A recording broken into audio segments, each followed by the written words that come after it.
at Ginang Abe Malabonga.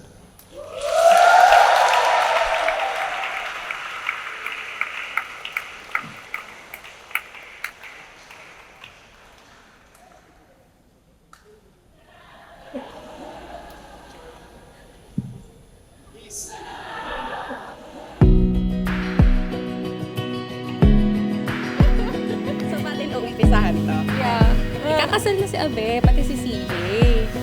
So, ayun na nga. Magkaiba kasi tayo ng era, diba? So, ako Yeah. parang from childhood, ikaw from college. Yes, and then, and ako from work oh, naman. so, maganda na yung combination natin tatlo kasi Yes. iba-iba nga tayo. So, sige, paano ba magsa-start? So, sa akin muna pala. So, nakilala ko si Abe kasi childhood friend ko siya. So, kilala ko na siya since birth. Tapos si Kuya CJ, nakilala ko siya kasi naging part siya ng choir namin, ng Alagad ng Musika. Ay, si CJ, di ba klase natin nung nung high school? Klase mo ba siya? Ay, klase natin yun. Ito yata yung nahiwalay eh. Pero tropa naman natin. Ako, nasama lang ako sa inyo siguro nung Battle of the Bands. Yun. Yun lang. Doon natin una nakilala si CJ. nakilala si CJ. Parang friends tayo ni Abe since preschool. Yes. Hindi na talaga tayo naghiwalay. Kailan na natin na-meet si CJ? Paano ba natin siya na-meet? Parang college ata, no? College na, no? Ang tagal na din. Nung ligawan na stage.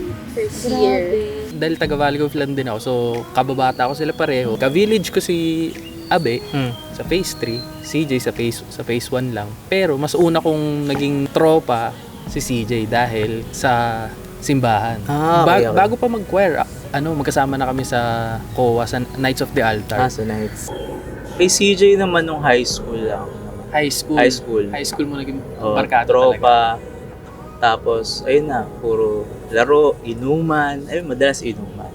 Kasi Abi naman, syempre, actually, puro inuman lang din yun.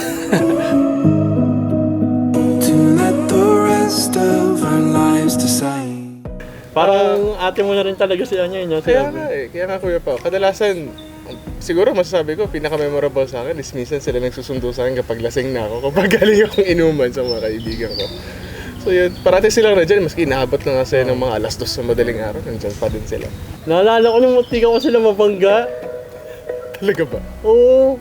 Paano kasi dapat noon, pa-right turn ako, ay mag-overtake siya sa kaliwa ko. O, Pag ginawa ko nagkaliwa, minasamaan ko pa nga ng tingin eh. Ginulo ko po. Nag-away kayo? Hindi naman. Hindi naman. Medyo hanggang ngayon, inaasar pa rin nila akong ganito. Siyempre, nung high school, nagbabanda-banda tayo nun, di ba? Tapos ikaw, Jepong, di ba kabanda mo siya? Pero una ko talaga siya naka-encounter. Hiniram ko out of nowhere, hindi kami close. Hiniram ko yung gitara niya. Wala lang, gusto ko lang hiram. Anong year yun? Mukha naman siya mabait, kaya hiniram ko. Third year na yata tayo. Third year, oo. Yung unang punta ko sa bahay nila sa Volleyball, sinabi mo lang na marunong ako mag-piano, tapos di ba may piano si na CJ? Pinatesting ako nun, di ba? Si Abi naman, nakilala ko, yung debut niya. Yun yung naalala ko eh. Pero hindi, First time makita, na-invite First time agad makita pero na-imbita ka sa hindi kasi birthday. di ba yung banda? Parang kailangan daw ng banda. Yung ba yung nakasampay ka? Hindi. Nakakatawa kasi nakita natin yung evolvement ng relationship nila. true. Na parang from, yung patwitams na gano'n. Bebe stage nila Oo. hanggang sa yung mature na kung paano nila i-handle yung mga situations. Parati sila niyan doon sa So, amin. para silang package dito. Hindi sila pwede maghiwalay. Di ba? Di Pag nandun mapaghiwalay. Exactly. Parang pag nandun yung isa, nandun din yung isa. Di ba? So, parang yun Matik na, lagi na. na. Parang mag-asawa na sila halos eh. Yun nga. Ceremony na lang kulang. Formality na lang yung wedding. Ay, sila na pala, gano'n, diba? Parang nakarinig-rinig ko lang. Tapos, ayun na, nakikita talaga na sila magkasama. So, hindi mo nakutuban na, ay, nanliligaw si CJ. They were going out o merong something na nangyayari sa kanila. Oo, parang hindi nga nila masyadong pinapahalata siguro sa Talaga? choir. Or baka talagang sadyang manid lang, hindi ko nakikita.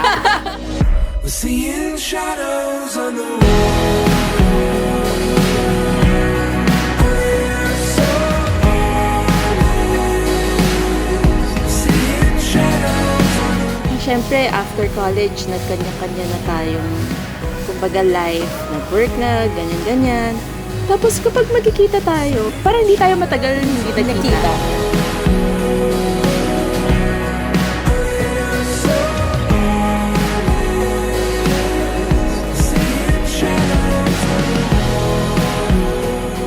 Naman syempre yung couple, very friendly, very approachable, very people person. Medyo, Mr. and Miss Congeniality.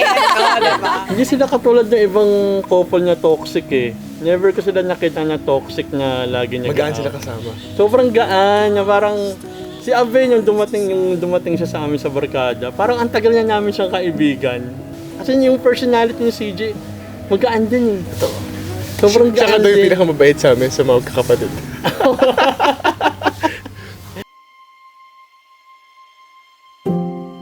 Fast forward thinking, would you rewind and let us in? I'll be ready where the pieces fall tonight, if they fall again. Hi, mahal ko. It's been We miss a page if we run about. I'll be ready where the pieces fall tonight. It's been more than a decade when Papa God guided my footsteps papunta dun sa tindahan niya sa Kamatchile. Mahal, may nakapagsabi sa akin na sa araw na ito, ikakasal ako sa 3 tao. Ang Renz, noong una tayong nagkakilala. Ang Renz, ngayon nakasama ko ng halos kalahati na ng buhay ko. At ang Renz, bukas hanggang sa magpakailanman. Kahit maging sino ka man, asahan mo na sa lahat ng araw ng ating buhay, ikaw ay aking mamahalin ng walang kondisyon, walang kapalit.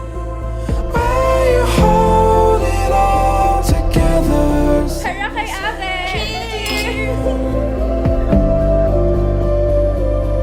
Napaka-generous talaga ni God. Kasi ang hiling ko lang naman simula nung pagkabata ko ay yung tamang babae for me ang ibigay niya. Aba ang binigay pa niya ay yung babaeng laging tama.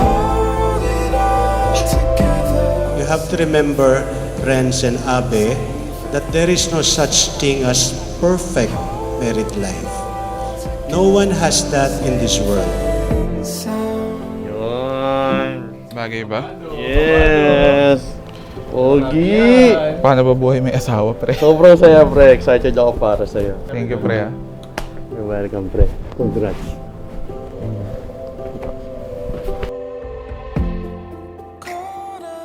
Wala akong pag-aalinlangan. Binibigay kita ng buong puso. Hindi naman ako nawala, nadadagdagan naman, di ba? Balik ka na uli ha, kasama si Ren sa bahay.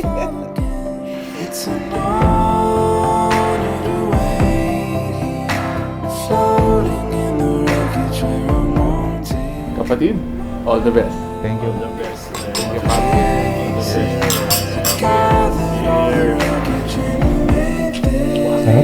you, Papa.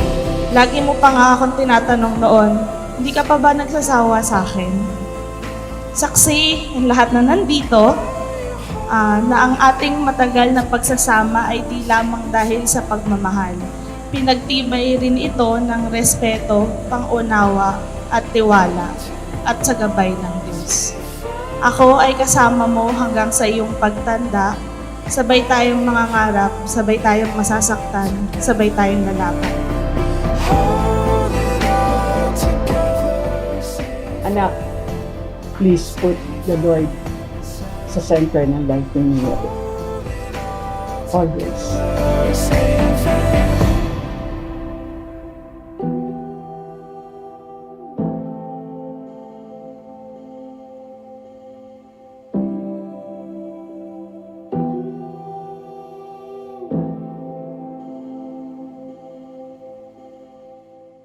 Hindi ako nagsisi nung nakilala kita noon, Abe.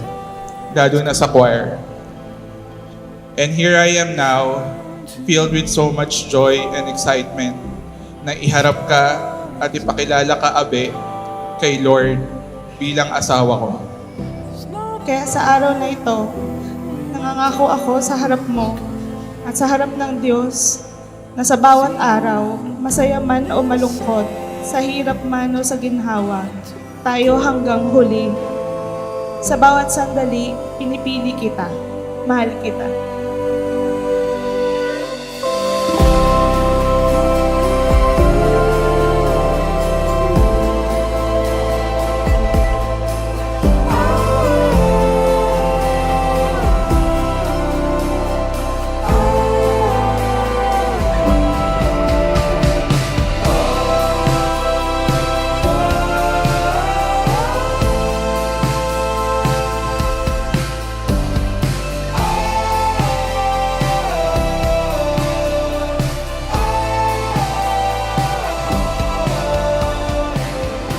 Tsaka they really move as one.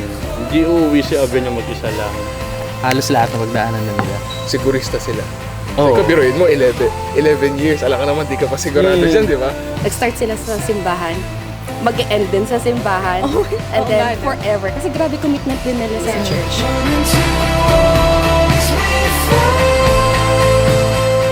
I'm making this covenant with you and the Lord na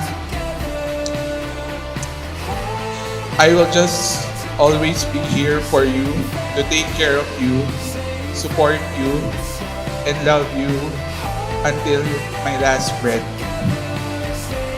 Sa hirap at ginhawa, mahal na mahal kita, Abe.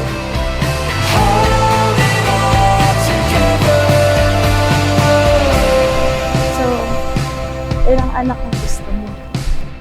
Dalawa lang. Babae? Lalaki? Basta parehong may babae at saka lalaki. Kota na yun. May babae. So, apat? There you have it, ladies and gentlemen, our same day edit video brought to us by our official multimedia team, the Click On Studios.